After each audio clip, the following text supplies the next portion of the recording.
야구야구 김영준입니다. 올해 샌디에고에서 가장 좋았던 분야는 ERA 1위에 오른 선발진이었습니다. 하지만 샌디에고는 사이 영상이 확정적인 스넬, 도합 50경기를 등판한 와카와 루고, 선발과 불펜으로 오간 닉 마르티네스의 이탈로 승리 기여도 11.2와 571이닝을 잃었습니다. 마무리 헤이더까지 포함하면 5명이 FA로 풀리면서 사라진 승리 기여도는 김하성과 소토를 합친 것보다 많은 13.6에 달합니다. 그렇다 보니 현재 샌디에고 선발진은 1선발 조 머스그로브, 2선발 다르비슈, 3선발 맷 왈드론, 4선발 페드로 아빌라, 5선발 제이 그룸으로 컨텐딩을 하는 게 불가능한 상황입니다. 문제는 올해 페이롤이 3억 달러에 육박했던 샌디에고가 내년에는 2억 달러 정도로 낮추고 싶어하는 반면 FA들이 빠져나갔음에도 현재 페이롤이 2억 5,100만 달러에 달하고 있다는 겁니다.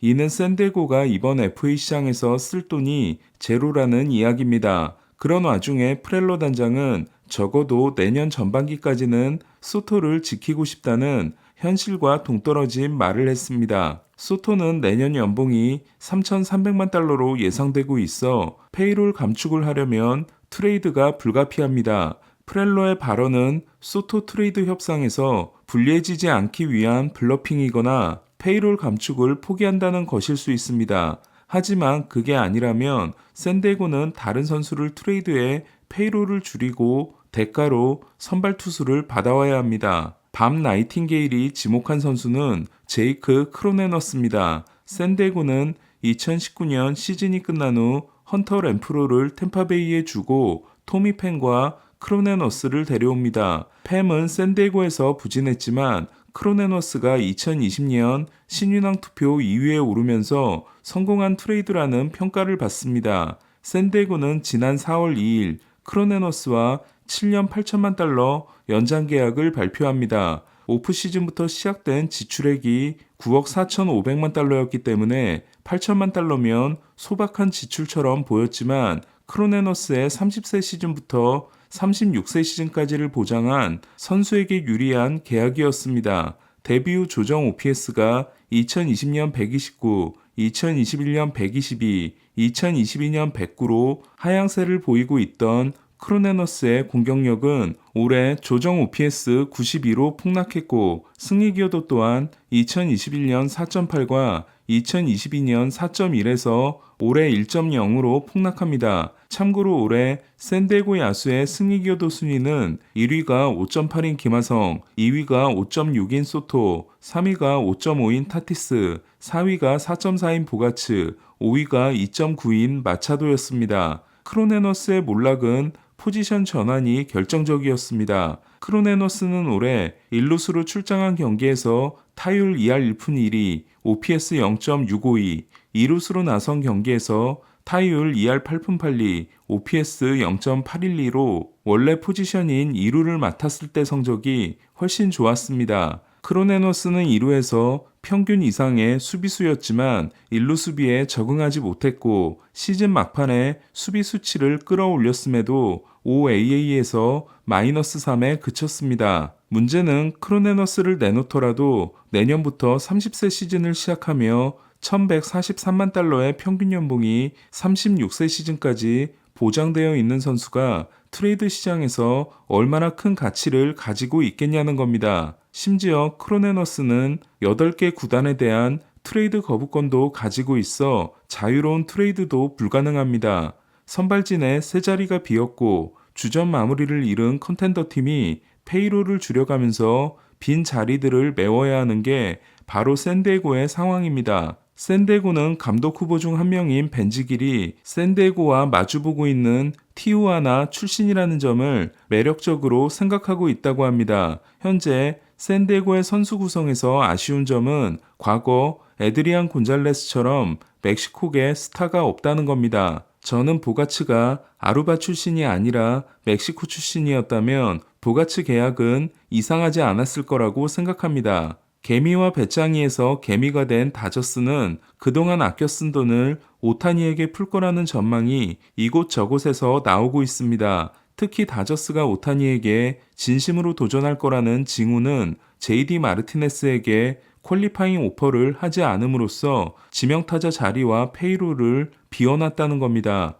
여기에 가을 야구에서의 광탈도 구단주에게 큰 자극이 됐을 거라는 게 오타니의 다저스행을 밀고 있는 사람들의 근거입니다. 존 헤이먼은 다저스가 오타니와 계약에 실패할 경우 JD와 다시 계약할 수 있다는 전망을 하고 있습니다. 다저스와 함께 오타니에게 5억 달러 이상을 줄 수 있는 현실적인 팀으로 꼽히는 뉴욕 매츠는 스티브 코엔 구단주가 80억 달러가 소요되는 시티필드 주변 개발 계획을 발표했습니다. 이는 코엔이 구단주가 될 때부터 수건 사업으로 애틀란타와 텍사스가 새 구장을 지으면서 컴플렉스를 만들었고 미러키, 볼티모어, 매츠도 가세하게 됐습니다. 이에 시티필드 주변에는 호텔, 라이브 공연장, 컨퍼런스 센터 등이 새로 지어지게 됩니다. 과연 매츠가 이 계획을 진행하면서 오타니까지 잡게 될지 코엔이 슈어저에게 말했던 것처럼 당분간 큰 투자가 없을지 주목됩니다.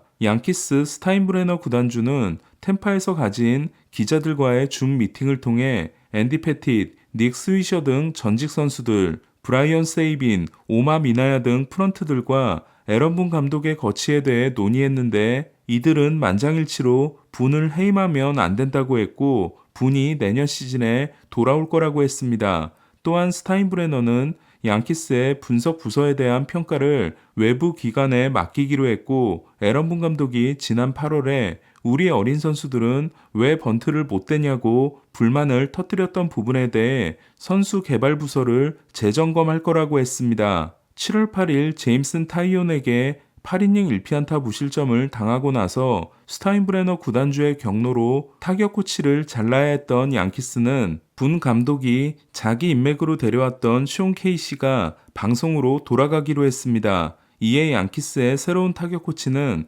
득점 25위에 그친 공격력을 재건해야 합니다. 하지만 스타인브레너가 오늘 한 가장 중요한 말은 반드시 3억 달러를 써야 한다고 생각하지 않는다. 텍사스도 3억 달러를 쓰지 않았고 휴스턴도 그러지 않았다. 베테랑과 젊은 선수들의 조화가 중요하다. 우리는 좀 더 젊어질 것이다 라고 한 게 아닌가 합니다. 이는 스타인브레너가 아버지와는 다른 노선을 걷고 있다는 걸 의미합니다. 단장회의에 앞서 기자들에게 부상만 아니었다면 우린 꽤 괜찮았을 것이라고 한 캐시먼 단장은 외야수 2명이 필요하고 좌타자를 선호한다고 해 보라스를 기쁘게 했습니다. 소토, 벨린저, 이정우는 모두 에이전트가 보랐습니다. 토론토 애킨스 단장은 1번에서 4번까지의 상위 타선을 업그레이드 해줄 수 있는 타자를 찾고 있다고 해 빅벳 영입이 목표임을 밝혔습니다. 그리고 미러키 감독 면접 중인 매팅리가 이적하지 않게 될 경우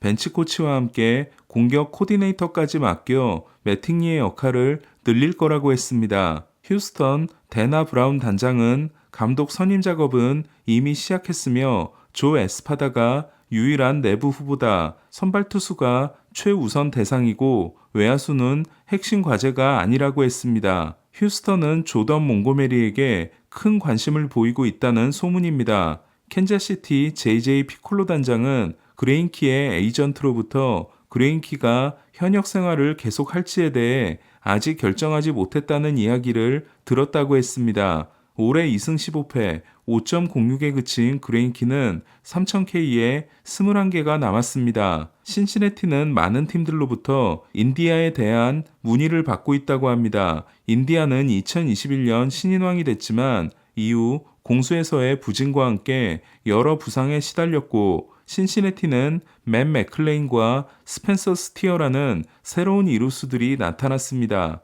디트로이트 하비에르 바에스는 옵트아웃을 행사하지 않기로 했습니다. 계약 첫 해였던 지난해 승리 기여도 2.6, 2년 차인 올해 0.7을 찍은 바에스는 4년 9,800만 달러 계약이 남아 있습니다. 오늘 소식은 여기까지입니다. 야구야구 김영준이었습니다.